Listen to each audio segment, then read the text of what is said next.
Well, is it India or is it Bharat? Well, this is a question many are asking globally after Prime Minister Narendra Modi's government used the Hindi word Bharat in place of India at the recent G20 summit.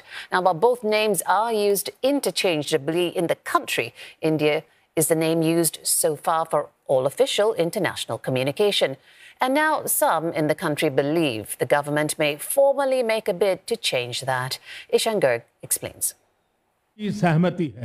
Bharat, not India, says the plaque in front of Indian Prime Minister Narendra Modi at the recently concluded G20 summit in New Delhi. Officials haven't clarified why the word India wasn't used, but analysts see it as the government projecting a new name at a crucial geopolitical summit. I think they are declaring it to the world, doing it in the midst of G20. It's a declaration to the world. Number two, the idea seems to be to invoke a national sentiment again. The Indian Constitution, in the very beginning of the document, uses the phrase India, also known as Bharat, when introducing the country. Locals often switch between the two names depending on the language they are speaking. But for many right-wing organizations, Bharat harks back to India's Hindu past, a time before Central Asian conquerors and European colonizers came. राजा भरत वो चक्रवर्ती सम्राट थे, उनके नाम से ही ये भारतवर्ष शुरू से ही चला आ रहा है। अब जो हमारा प्राचीन नाम है, हम सिर्फ उससे हमारे देश को जाना जाए, भारत को जाना जाए, तो उसमें आपत्ति क्या है? The name Bharat contains within it a certain sentiment against India's past as a British colony. This idol of a saffron-clad lady personifying India itself became a crucial symbol of India's freedom struggle against colonialism in the 1900s. Still, to this date, there are several shrines across the country dedicated to her. This is still the image that comes to mind for millions of Indians who refer to her as Bharat Mata or Mother India.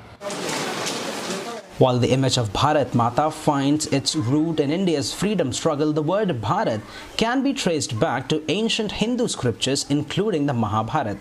And veteran political journalist and author Neerja Chaudhary believes this is perhaps the reason why the government kicked off this conversation ahead of the general elections next year.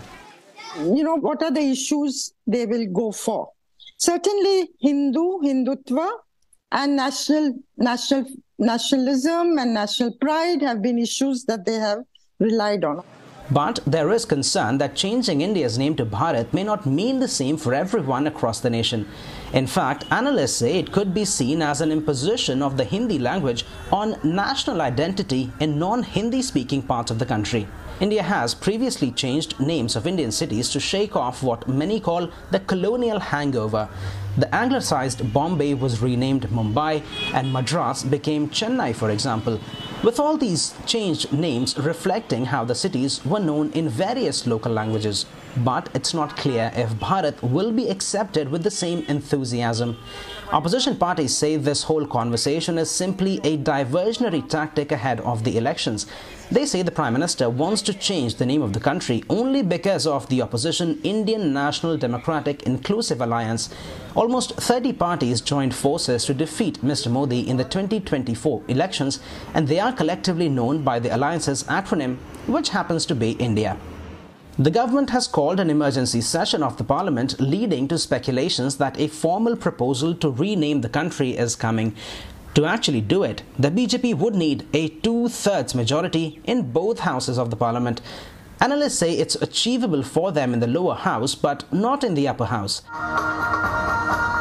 India or Bharat? The recent controversy it has ignited shows it's more than just a name. The debate if India should be called Bharat could go on and remain a critical talking point heading into elections next year. Ishan Garg, CNA, New Delhi.